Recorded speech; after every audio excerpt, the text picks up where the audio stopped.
Hello everyone, welcome back to Legal Cluster, and today's video will be on Directive Principles of State Policy. Directive Principles বুলি কলে আমাৰ এটা ডাঙৰ চেপ্টাৰে হয় গতিকে এই Directive Principles ৰ ওপৰত কমপ্লিট নলেজ থকাটো বহুত important for both prelims and mains.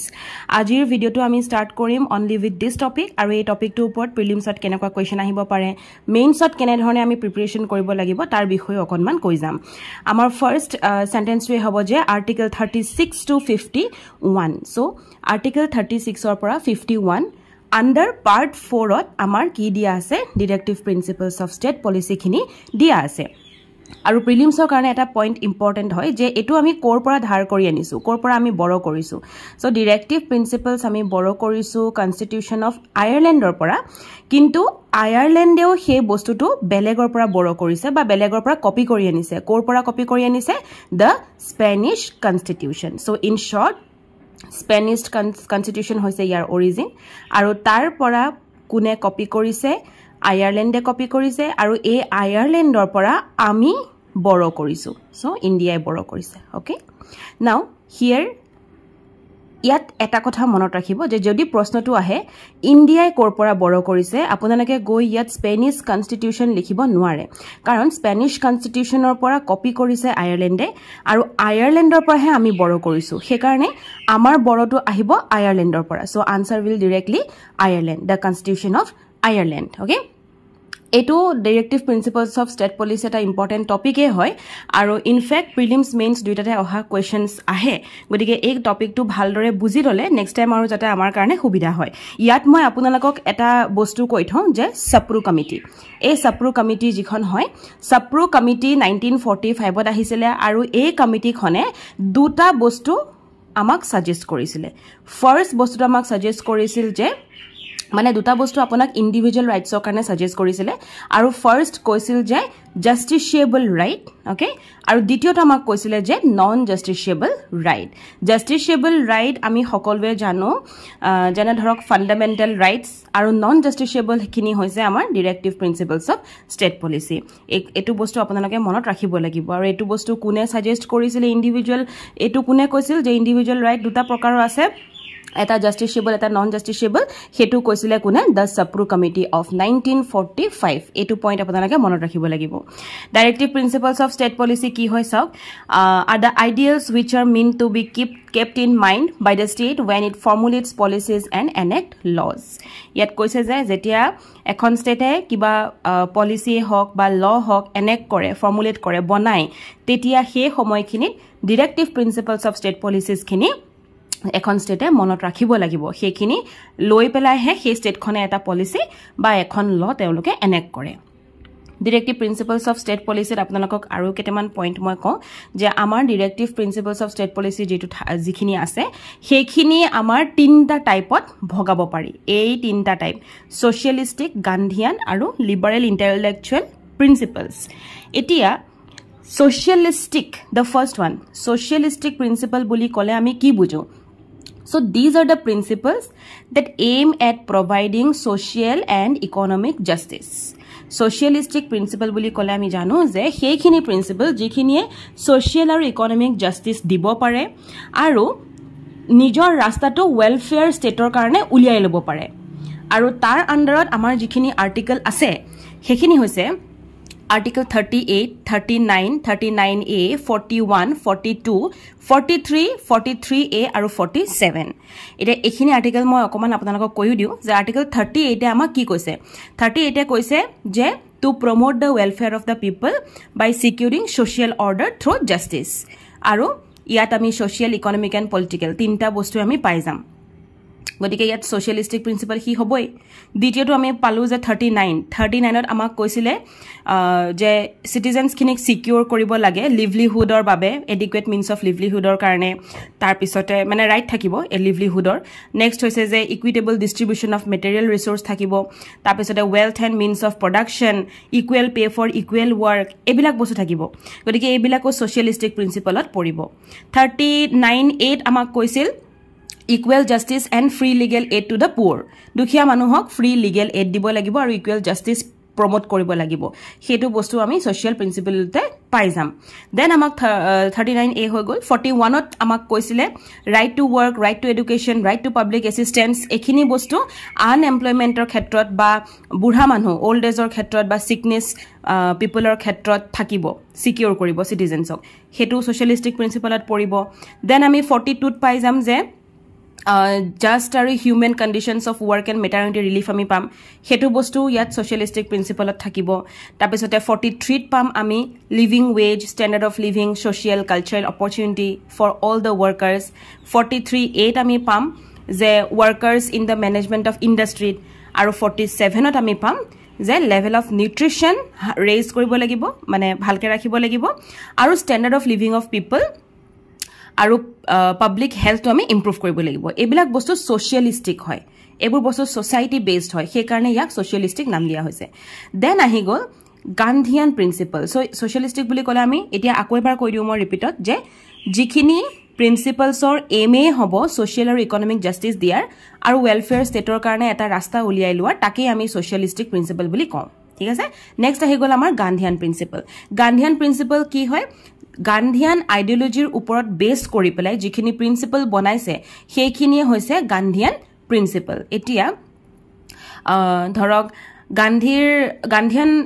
গান্ধীৰ টাইমত যেটো ন্যাশনাল মুভমেন্টৰ টাইমত যিখিনি বস্তু চলিছিলে সেই প্ৰিন্সিপলছ খিনিক আইতিয়া আমি ধৰি ৰাখিছো আৰু হেখিনি হৈছে গান্ধিয়ান প্ৰিন্সিপল এতিয়া ইয়াত আমি কেটামান আৰ্টিকেল পাম যেনেকৈ আৰ্টিকেল 40 43 43B 46 47 আৰু 48 এতিয়া আৰ্টিকেল 40 ত আমাক কি কৈছে অৰ্গানাইজ ভিলেজ পঞ্চায়ত অৰ্গানাইজ কৰা হেতু এটা গান্ধিয়ান প্ৰিন্সিপল হয় নেক্সট আমাক আৰ্টিকেল ধৰক 43 ত কৈছে কটেজ ইন্ডাষ্ট্ৰি প্ৰমোট কৰাৰ হয়নে কাপোৰ কানি কটেজ ইন্ডাষ্ট্ৰি হেতু এটা গান্ধিয়ান প্ৰিন্সিপল 43B ত আমাক কৈছে যে কোঅপাৰেটিভ সোসাইটি হেতু গান্ধিয়ান প্ৰিন্সিপল 46 ত আমাক কৈছে এডুকেশনাল আৰু ইকোনমিক ইন্টাৰেষ্ট অফ এসসি আৰু ST and the weaker section of the society হেতু হৈছে গান্ধিয়ান প্ৰিন্সিপল 47 ত আমাক কৈছে যে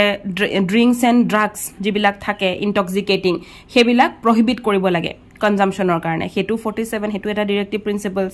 আৰু 48 ত আমাক কি কৈছে স্লটাৰ অফ কাউ কাফ আৰু মিল্ক এন্ড ড্ৰট কেটেল এখিনি বস্তু prohibit কৰিব লাগে হেতু হৈছে গান্ধিয়ান প্ৰিন্সিপল নেক্সট আমি পাই গলো liberal and intellectual principle liberal আৰু ইন্টেলেকচুৱেল প্ৰিন্সিপলে আমাক ৰিফ্লেকশন এটা দিছে সেই ৰিফ্লেকশনটোৱে হৈছে যে আইডিওলজি অফ লিবাৰেলিজমৰ যেটো আইডিওলজি সেই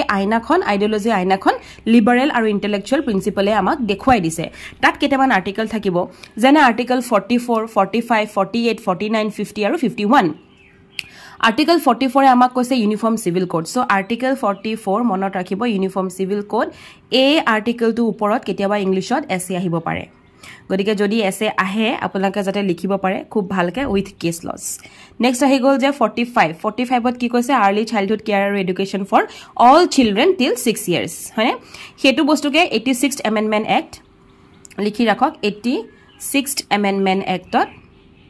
2002 ত আহিছিলে এখন এমেন্ডমেন্ট এটোৱে সাবজেক্ট মেটাৰটো চেঞ্জ কৰিলে আৰু এলিমেন্টাৰী এডুকেশন মানে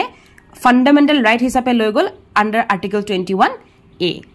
দেন আপুনি আৰ্টিকেল 48 ত পাব এনিমেল হাজবেন্ড্ৰি এগ্ৰিকালচাৰ কিনি অৰ্গানাইজ কৰিবৰ কাৰণে আৰ্টিকেল 49 ত পাব মনুমেন্টস প্লেसेस হিষ্টৰিকেল যিখিনি মনুমেন্ট হয় হেখিনি প্ৰটেক্ট কৰিবৰ কাৰণে আৰ্টিকেল 50 ত পাব আপোনালোকে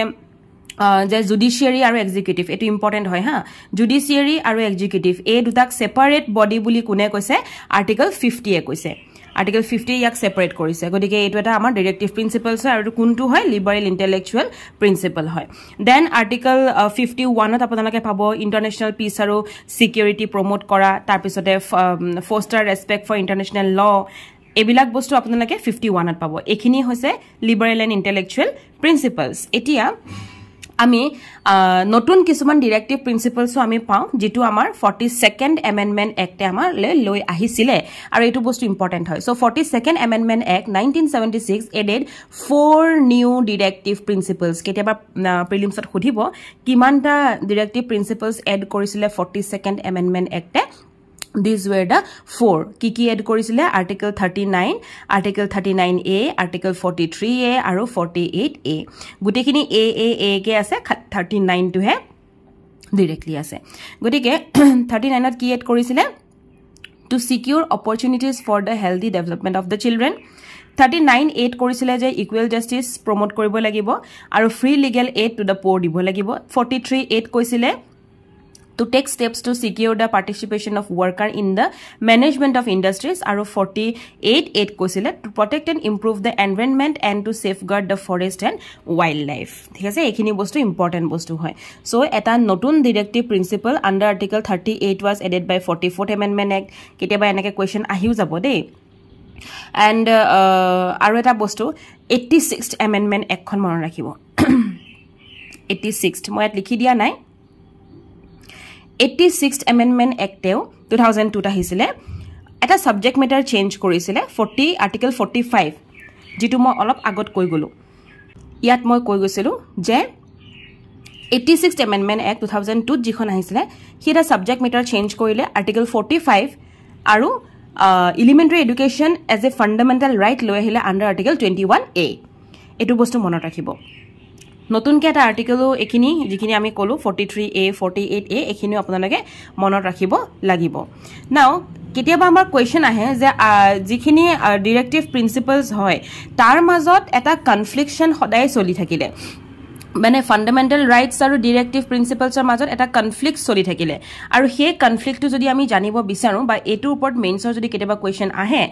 এটো কিনো মেইনছ পাৰ্সপেক্টিভৰ পৰা ইম্পৰ্টেন্ট হয় যদি তেনেকুৱা কোৱেশ্চন আহে তেতিয়াহলে আপোনালোকে এটো জানিব লাগিব যে এই কনফ্লিক্টটো আমি বুজাব পাৰিম মাত্ৰ 4টা কেছ লয় আৰু সেই 4টা কেছ ল নম্বৰ 1 হৈছে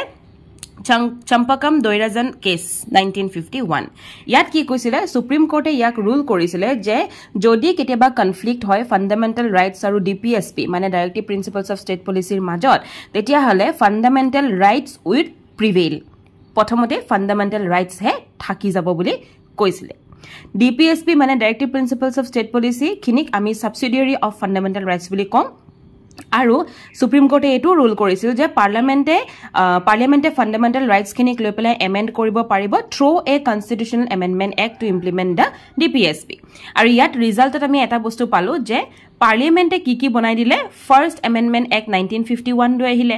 ফোৰ্থ এমেন্ডমেন্ট এক্ট 1955 লৈ আহিলে আৰু 17th এমেন্ডমেন্ট এক্ট 1964 লৈ আহিলে to implement some of the directives এটো প্ৰিলিমছৰ কাৰণে ইম্পৰ্টেন্ট হয় যে এই যেটো কেস হয় এই কেসটো থ্ৰদি এখিনি ৰিজাল্টস উলাইছিলে কেতিয়াবা আহিব পাৰে যে first amendment act fourth amendment act আৰু 17th এমেন্ডমেন্ট এক্ট কেটা কোনটো কেসৰ থ্ৰদি ৰিজাল্ট আউট হৈছিলে মানে আউটকাম হৈছিলে তেতিয়া আনসাৰটো হ'ব চাম্পকম দৈৰাজান কেস নেক্সট আমাৰ কেসটো আমি পাম যে Golaknath case 1967 which is a very very important case law for all of you Supreme Court yat rule korisile je Parliament fundamental right amend koribo nuare cannot amend Parliament fundamental right amend koribo nuare to implement the directive principles aru iar thodi ami eta result palu aru hetue hoise je Parliament enact korile 24th amendment act 1971 aru 25th amendment act so Parliament dukhon act amendment 24 aru 25 loi ahile aru hetue declare korile je iat eta power ase to take away any of the fundamental right by enacting constitutional amendment act যে যিকোনো fundamental right আমি লৈ যাব পাৰো 25th amendment act inserted a new article 31C containing two provision ইয়াত 31C এটা নতুনকৈ আহিলে কেতিয়াবা প্ৰশ্ন আহিব আপোনালোকৰ কোনখন amendment act Article 31C লৈ আহিছিলে আৰু হেতু হৈছে 25th amendment act note down কৰিব ইয়াত দুটা বস্তু লৈ আহিলে দুটা provision লৈ আহিলে প্ৰথমটো হৈছে যে no law which seeks to implement the socialistic directive principles specified in article 39 clause B 22 and C 23 shall be void on the ground of contravention of the fundamental rights conferred by article 14 equality before law and equal protection of law article 19 and article 31 next koise no law containing a declaration for giving effect to such policy shall be questioned in any court on the ground that it does not give effect to such a policy next ami case paizam Keshavananda Bharati 1973 which is a very very very important case for all of you aru yat koisil je Supreme Court yat rule korisil je eta second provision loi ahisile hetu hoise 31 clause C jitu hoy hetuk added by 25th amendment act during Golaknath case or homoyot এই article 1C টুক add কৰা হৈছিল যদিও 25th amendment actor through the মানে add কৰা হৈছিল কোনটো কেছত গোলাকনাথ কেছত it term the provision আনকনষ্টিটিউচনেল কিন্তু এতিয়া কেশৱানন্দ ভাৰতীয়ে ক'লে যে এই টাৰ্মটো হৈছে আমাৰ আনকনষ্টিটিউচনেল হাউএভাৰ it held the first provision of 31C constitutional and valid তাৰ মানে ইয়াত যে আমি দুটা বস্তু পাইছিলো এটা এটো পাইছিলো আৰু এটা এটো পাইছিলো ইয়াত ক'লে যে এই এক নম্বৰ পইণ্ট যেটো কৈছিলে এটো কনষ্টিটিউচনেল আৰু ভ্যালিড হয় কিন্তু এই দুই নম্বৰ পইণ্টৰ কথা ক'লে যে ই কনষ্টিটিউচনেল নহয় আৰু ই ভ্যালিডো নহয় সেই বুলি ক'লে আৰু ইয়াৰ ৰিজাল্টত আমি কি পালো যে 42nd amendment actor through the parliament extended the scope of first provision of 31C এই 31C যেটো হয় এই 31C clause 31C কি কৰিলে article 31C Parliament extend koile scope to it accorded the position of legal primacy and supremacy to the directive principles over fundamental right conferred by article 14 19 and 31 jitu ami okoman agote palo etu 14 19 and 31 hoine aru etu ki kole etu amak void bulie koi dile next ami paijam the last case which is Minerva Mills case 1980 yat supreme court e kole je Article 31C যেটো হয় যেটোক 42nd amendment act এতিয়া made কৰিছিলে আকৌ পুনৰবাৰ ঠিক আছে হেতুক এটা extension দিয়া হল আৰু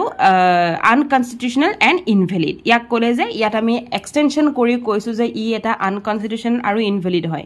it made DPSP subordinate to fundamental right ই ক'লে যে যিখন ডিপিএছপি বলা বস্তু এই বস্তুটো ফান্ডামেন্টাল ৰাইটৰ তলতহে থাকিব সাবঅৰ্ডিনেট হৈ থাকিব and the court also held that Indian constitution is founded on the bedrock of the balance between fundamental right and the directive principles a যেটো সেন্টেন্স এই সেন্টেন্সটো মই বোল্ডত এটো কাৰণে দিছো কাৰণ এই সেন্টেন্সটো কেতিয়াবা দি পেলাই প্ৰিলিমছত কোৱেশ্চন আহিব পাৰে যে এটো কোনটো কেছত উত্থাপন কৰা হৈছিল তেতিয়া আনসাৰটো হ'ব মিনাৰ্ভা মিলছ কেছ নট কেশৱানন্দ ভাৰতী মনত ৰাখিলনে আৰু ইয়াত সুপ্ৰিম কোৰ্টে দুটা বস্তু একচুয়ালি ৰুলিংছটো আনিছিলে প্ৰথমটো হৈছে যে ফান্ডামেন্টাল ৰাইটস আৰু ডিপিএছপি কনস্টিটিউট দ্য কোৰ অফ কমিটমেন্ট টু সোশ্যাল ৰিভলিউশন আৰু দ্বিতীয়টো হৈছে harmony and balance between fundamental rights and DPSP is an essential feature of basic structure of the constitution. The goals set out by the directive principles have to be achieved without the abrogation of the means provided by the fundamental rights. Etia amar fundamental right ami imankine gom palo je fundamental right e directive principles or upor supremacy enjoy kori ase. বুজি পাইছে এতিয়া কিন্তু directive principles খিনি implement কৰিব পৰা যায় বা implement হৈছে আৰু পাৰ্লিয়ামেন্টে ফান্ডামেন্টাল ৰাইটস আপোনাৰ এমেন্ড কৰিব পাৰিব to implement the directive principles আমি ইমানখিনি এতিয়ালৈকে ক্লিয়াৰ হৈছো যেতিয়ালৈকে amendment does not damage the destroy of the basic structure যেতিয়ালৈকে বেসিক স্ট্ৰাকচাৰটো নিহিলে বা বেয়া নকৰে ডেষ্ট্ৰয় নকৰে তেতিয়ালৈকে ফান্ডামেন্টাল ৰাইটস এমেন্ড কৰিব পাৰিব টু ইমপ্লিমেন্ট ডাইৰেক্টিভ প্ৰিন্সিপল খিনি ইমপ্লিমেন্ট কৰিবৰ কাৰণে ডাইৰেক্টিভ প্ৰিন্সিপলস খিনি মানে ভালদৰে এটা জায়গাত পুটি ৰাখিবৰ বাবে ফান্ডামেন্টাল ৰাইটস খিনি এমেন্ড কৰিব পাৰিব যেতিয়ালৈকে বেসিক স্ট্ৰাকচাৰ নিহিলে তেতিয়ালৈকে বাস ইমানটোই হৈছে ইয়াৰ মানে কনক্লুজন যদি আমি কওঁ conclusion this is the conclusion of the entire conflict between fundamental rights and DPSP কেতিয়াবা আপোনালোকৰ কোৱেশ্চন আহিব পাৰে যে fundamental rights আৰু DPSP এটা ডিফাৰেন্স কিতেবা আহিব পাৰে তেনে ধৰণৰ কোৱেশ্চন আহিলেও আই হোপ যে আপোনালোকে লিখিব পাৰিব কাৰণ এনেকে মই নোটছত অলৰেডি দিছোৱে সো হেখিনি আপোনালোকে লিখিব লাগিব এতিয়া আমি চাও let's try A mains question এটা মেইনছৰ এটা কোৱেশ্চন আমি ট্ৰাই কৰিম যেটো আপোনাৰ 2.5 বা 2 মাৰ্কছৰ কাৰণে থাকিব আৰু সেই কোৱেশ্চনটোৱে হৈছে why are directive principles non justiciable in nature কিহৰ কাৰণে directive principles খিনি non justiciable in nature হয় So, the answer will be the framers of the constitution made the nature of directive principles of state policy non-justiciable and legally non-enforceable because of the following reason. Ketaman reason moi yat di disu point wise jate answer to dhuniya hoy he karone point wise ke di disu apnake likhi rakhibo paribo insufficient financial resource amar hatot amar dekhonor logot insufficient financial resource ase jar karone ami principles khini DPSP khini ami fully implement koribo nuaro at the time of drafting the constitution amar he somoyt financial resource kom asile etia to ase kintu agote he bostutu kom asile he karone hetu non justiciable in nature hoy next hoise je diversity and backwardness amar majot bahut diversity ase ar mane socio economic backwardness ase gute country khonot jar karone challenge khini ami loi ahibo nuaro next হৈছে burdens and responsibilities of the newly independent state আমাৰ সেই newly independent India বুলি যিখন আমি কৈছিলো সেইখন country কি হ'ল নিউমাৰাছ প্ৰেছিং প্ৰায়ৰিটিজ আছিলে আৰু সেইখিনিৰ কাৰণে আমি প্ৰিন্সিপলছখিনি এনফোৰ্চ কৰিবৰ বাবে পটেনশিয়েলি আমি লাগি ধৰিব নোৱাৰিছিলো সো যাৰ কাৰণে আমাৰ বাৰ্ডেনছাম ৰেছপন্সিবিলিটিজ বুলি আমি তাক ক'ব পাৰো এইখিনিয়ে হৈছে আজিৰ নোট আই হোপ ডিৰেক্টিভ প্ৰিন্সিপলছ বুলি ক'লে আপোনালোকে বুজি এতিয়া পাইছে ইন কেছ কিবা থাকে আপোনালোকে মোক ক'ব এণ্ড থ্যাংক ইউ ফৰ ৱাচিং দ্য ভিডিঅ'